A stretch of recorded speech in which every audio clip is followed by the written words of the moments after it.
Okay, so after we do the center under the seat piece of the golf car, we're going to move here to the back, the rear filler panel or the cargo area for your golf bags.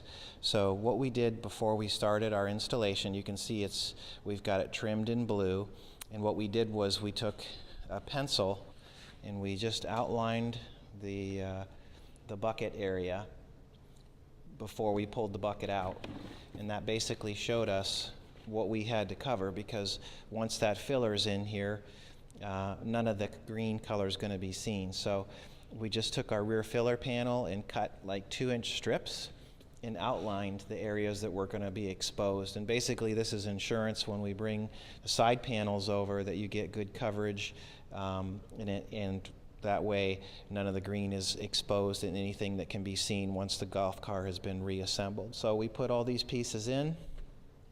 We know that we've got the coverage. We've taken out the insert now, and from here, once we have it like that, we can start our side panel install. So that's going to be next once you trim out the rear filler panel area, as you see in blue here on the golf car.